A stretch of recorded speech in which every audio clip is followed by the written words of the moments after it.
Mr. Speaker, pursuant to Standing Order 83-1, I would like to table in both official languages the budget documents for 2022, including the notices of Ways and Means motions.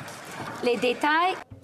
The details concerning the measures included therein are set out in these documents, and pursuant to Standing Order 83-2, I request that the study of these motions be listed on the orders of the day. Thank you.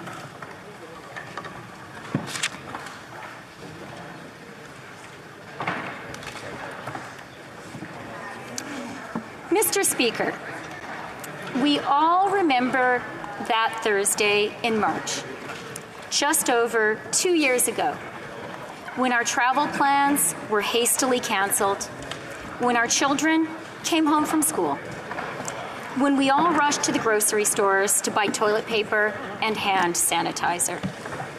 We realized then that this virus would disrupt our lives. But few of us imagined quite how much or for quite how long. And yet, here we are. We bent, but we did not break. Canadians have done everything that was asked of them, and more, Mr. Speaker. And so, to all of them, to all of you, I want to start by saying thank you.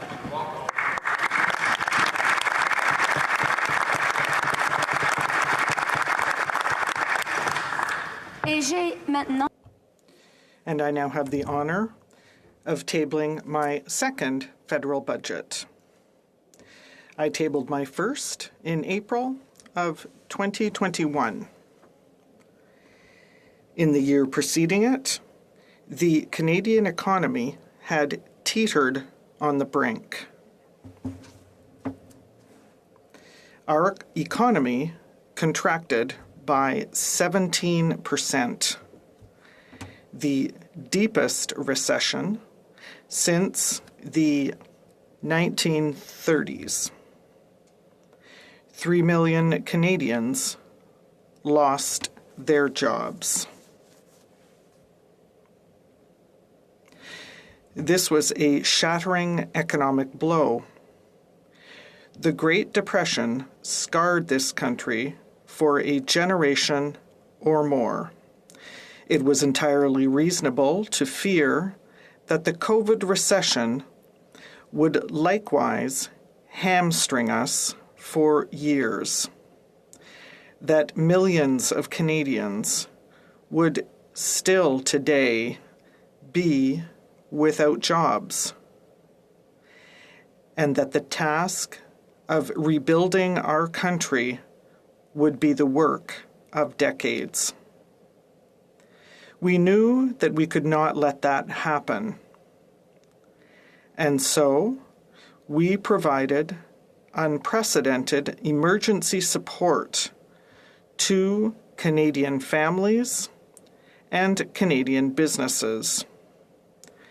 Our relentless focus was on jobs, on keeping Canadians employed, and on keeping their employers afloat.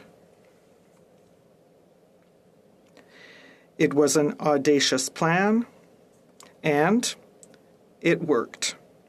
Our economy has now recovered 112% of the jobs that were lost during those awful first months.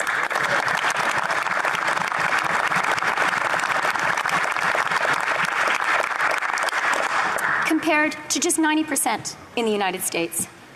Our employment rate is down to just 5.5%, close to the 5.4% low in 2019 that was Canada's best in 5 decades.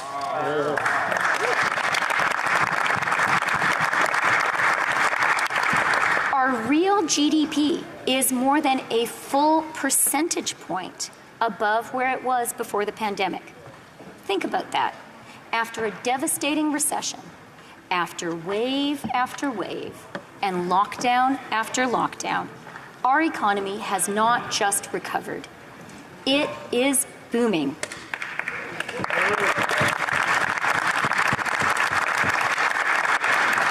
Today, Canada has come roaring back.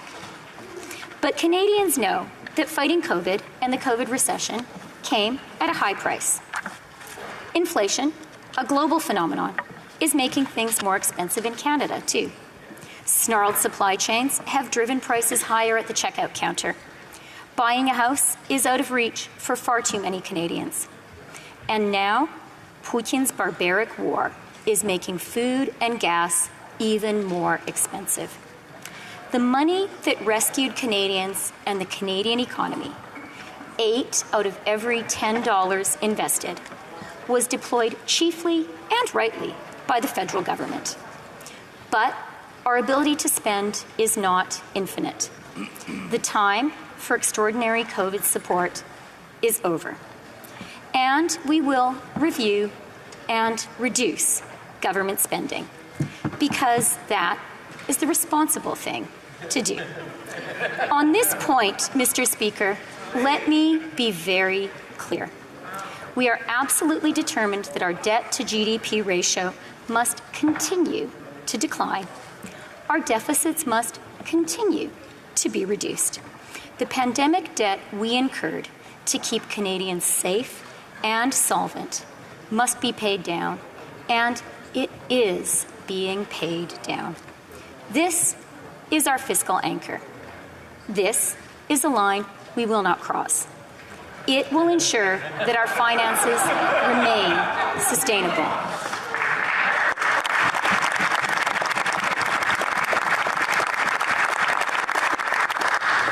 Canada has a proud tradition of fiscal responsibility. It is my duty to maintain it, and I will. So now is the time for us to focus, with smart investments and a clarity of purpose, on growing our economy and on making life more affordable for Canadians. That is what our government proposes to do. And here's how we propose to do it. Pillar 1 of our plan is investing in the backbone of a strong and growing country, our people. Commençons par le logement. Let me start with housing. Housing is a basic human need, but it is also an economic imperative. Our economy is built by people, and people need homes in which to live. But here's the problem. Canada does not have enough homes. We need more of them, and fast. This budget represents perhaps the most ambitious plan that Canada has ever had to solve that fundamental problem. Over the next 10 years, we will double the number of new homes we build. This must become a great national effort, and it will demand a new spirit of collaboration. Provinces and territories, cities and towns, the private sector and nonprofits, all working together with us to build the homes that Canadians need. Over the next 10 years, we will double the number of new homes we will build.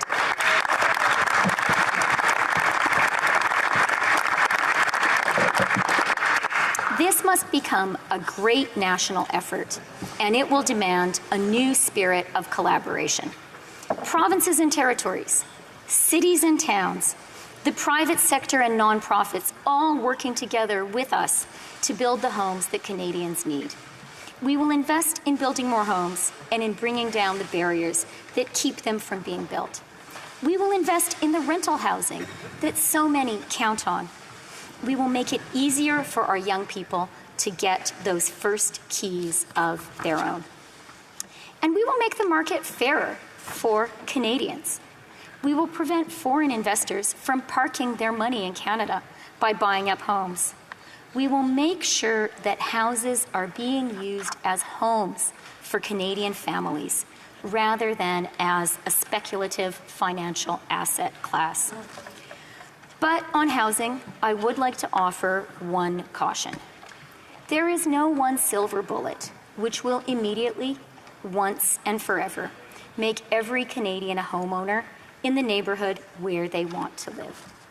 As Canada grows, and as a growing Canada becomes more and more prosperous, we will need to continue to invest year after year after year in building more homes for a growing country.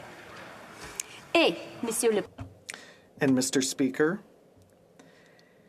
a growing country and a growing economy also demand a growing workforce. A lack of workers and of workers with the right skills is constraining the industrialized economies around the world. But there is good news, Mr. Speaker. In 2020, Canada had the fastest population growth in the G7. At a time when the world is starved for workers and talent, our country's unique enthusiasm for welcoming new Canadians is a powerful driver of economic prosperity. This budget will make it easier for the skilled immigrants that our economy needs to make Canada their home, and will make sure that they can work in the field they were trained for. Also invest in the determined and talented workers who are already here. We will make it more affordable for people working in the skilled trades to travel to where the jobs are. Programs like the Enhanced Canada Workers Benefit will make it more worthwhile for people to work and will make life more affordable for our lowest paid and very often most essential workers. We will invest in the skills that Canadian workers need to fill the good-paying jobs of today and tomorrow. And we will break down barriers and ensure that everyone is able to roll up their sleeves and get to work. And yes, one of those barriers is affordable childcare. When we promised less than a year ago to make high-quality, affordable childcare a reality for all Canadians, our plan was certainly welcomed. But the cheers were muted by justifiable skepticism. After all, similar promises had been made and broken for decades. 5 decades, in fact. That's why, as I stand here today, I am so glad to say we have delivered.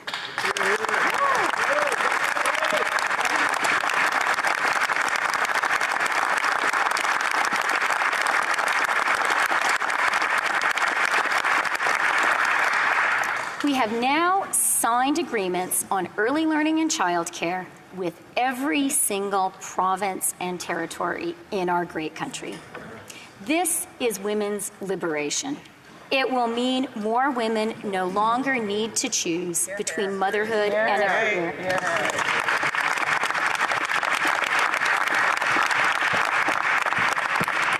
This is feminist economic policy in action, and it will make life more affordable for middle-class Canadian families.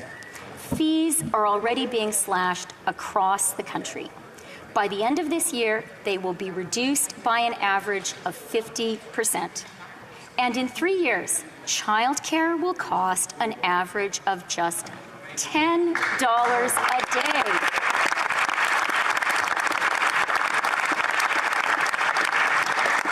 From coast to coast to coast.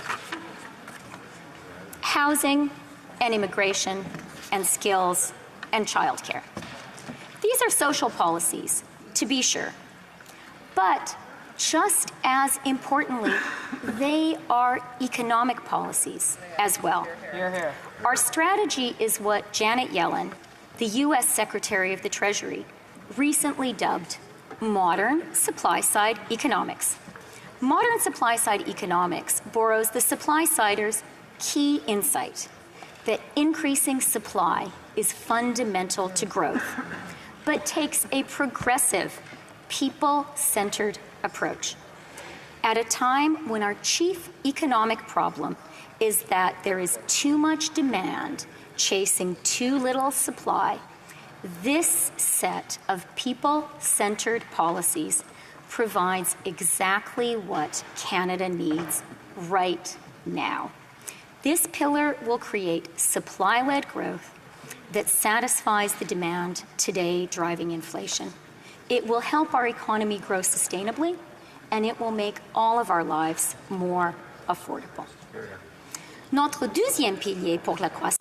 Our second pillar for growing our economy is the green transition. In Canada and around the world, climate action is no longer a matter of political debate nor personal conviction. It is an existential challenge. That means it is also an economic necessity. In the largest economic transformation since the Industrial Revolution, the world economy is going green. Canada can be in the vanguard, or we can be left behind. That is, of course, no choice at all, which is why our government is investing urgently in this shift. Our plan is driven by our national price on pollution, the smartest, most effective incentive for climate action.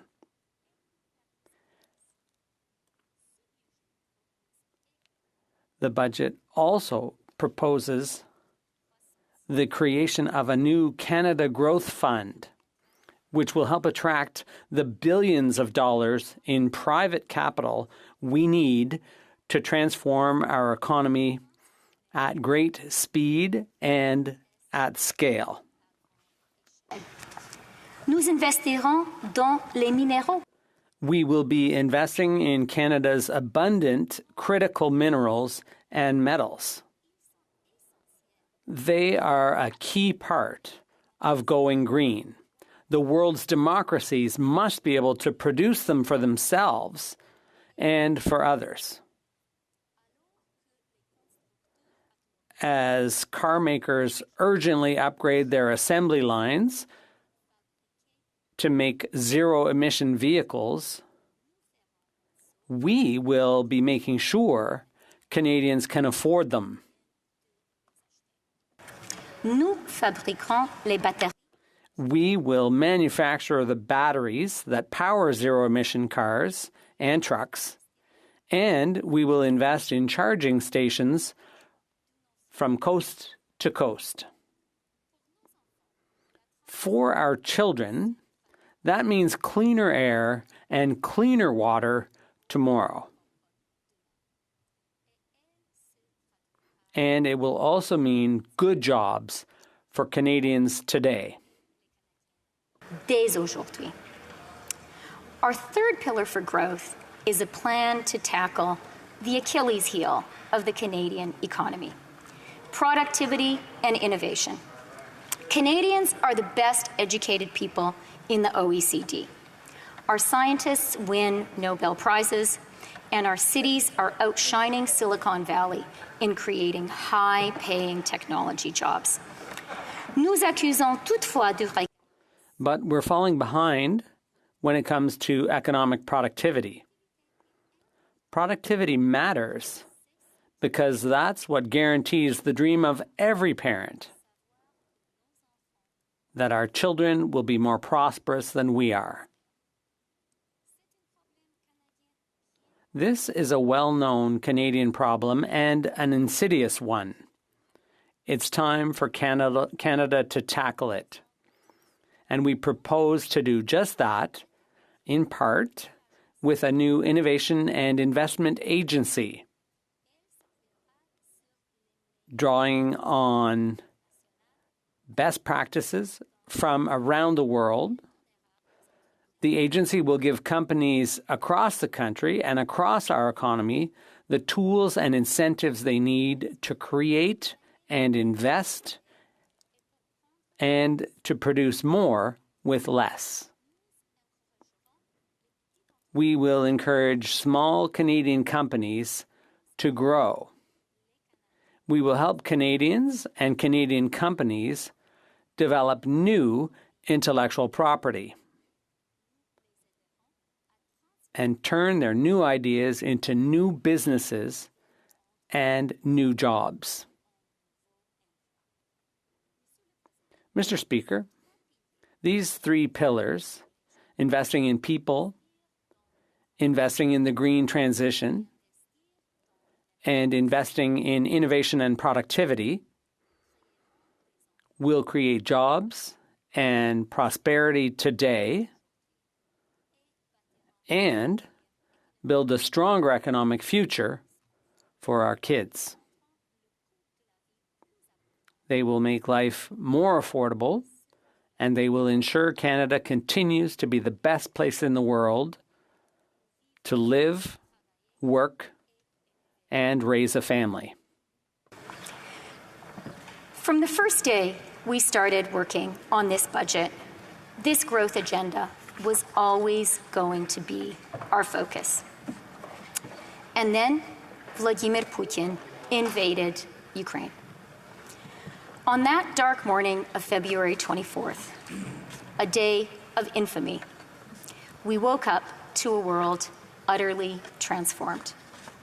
When Putin opened fire on the people of Ukraine, he also turned his guns on the unprecedented era of prosperity that the world's democracies had worked so diligently to build over more than 76 years.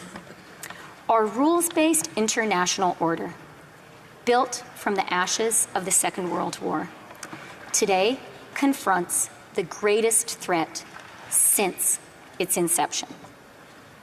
And so, our response has been swift and strong. Canada and our allies have imposed the toughest sanctions ever inflicted on a major economy. Russia has become an economic pariah. But the mutilated people of Bucha, shot with their hands tied behind their backs, have shown us that is not enough.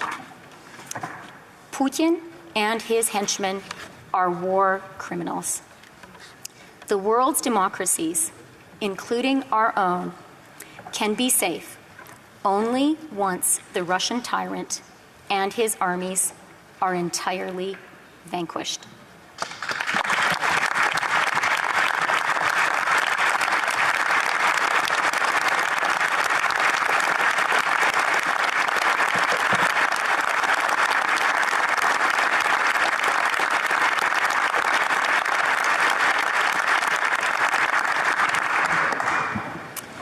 And that is what we are counting on the brave people of Ukraine to do.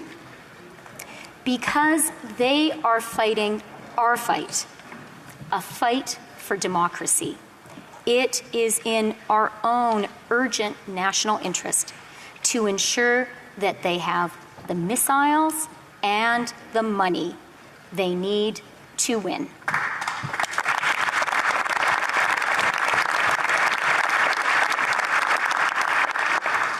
And that is what this budget helps to provide. Russia's invasion of Ukraine has also reminded us that our own peaceful democracy, like all the democracies of the world, depends ultimately on the defense of hard power. The world's dictators should never mistake our civility for pacifism. We know that freedom does not come for free, and that peace is guaranteed only by our readiness to fight for it. That is why we are making an immediate additional investment in our armed forces and propose a swift defense policy review to equip Canada for a world that has become more dangerous. This budget will help provide the fiscal and physical firepower we need to meet any threat that may confront us.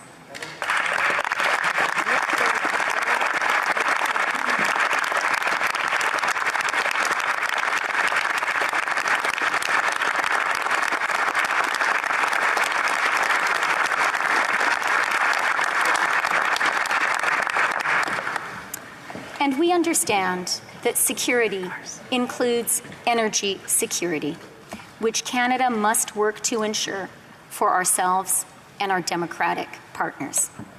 C'est pourquoi nous investissons.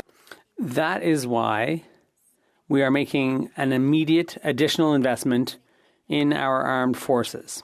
It's also why we're proposing a swift defense policy review to equip Canada for a world that has become more dangerous.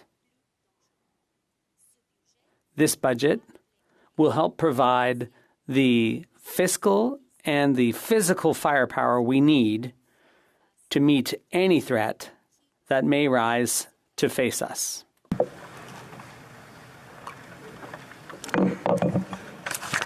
The convoys of Russian tanks rolling across Ukraine did not change the fundamental goal of this budget, Mr. Speaker. But Putin's attack on Ukraine and that country's remarkable and valiant resistance has reinforced our government's deepest conviction, a line that runs through this budget and in each of the budgets that have preceded it, that the strength of a country does not come solely from the vastness of the reserves of its central bank or from the size of the force in its garrisons. Those do matter, to be sure, but they matter less than democracy itself. They can be defeated.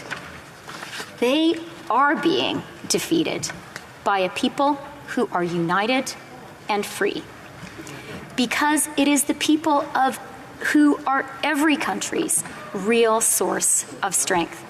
That is true in Ukraine, and it is true in Canada. So let me explain what we need if we are to build a strong country here at home. We need housing that is affordable for everyone and investments that ensure an entire generation is not priced out of owning a home. We need to fight climate change so that we can leave our children with a livable planet.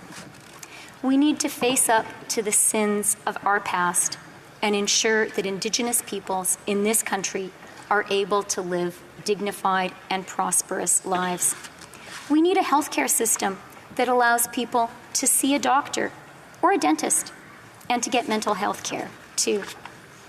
We need a society that is truly equal for everyone, because the color of your skin or who you love or where you were born should not dictate whether you get to share in the opportunities that Canada provides.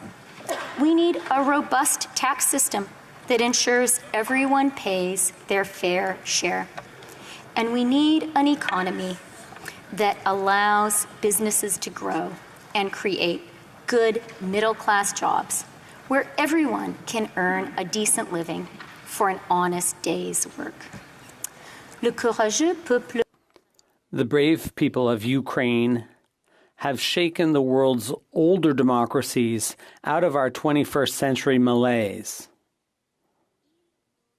They have reminded us that the strength of a country comes from the strength of its people. And they've reminded us that there should be no greater priority for everyone in this house than to build a country we would all be willing to fight for. Prêt à nous battre. C'est sur. That's what we've worked to do these last 7 years. And that is what we will keep on doing today. The brave people of Ukraine have shaken the world's older democracies out of our 21st century malaise. They have reminded us all that the strength of a country comes from the strength of its people. And they have reminded us that there should be no greater priority for everyone in this House than to build a country that we would all be willing to fight for. That is what we have worked to do these past 7 years, and that is what we will continue to do today.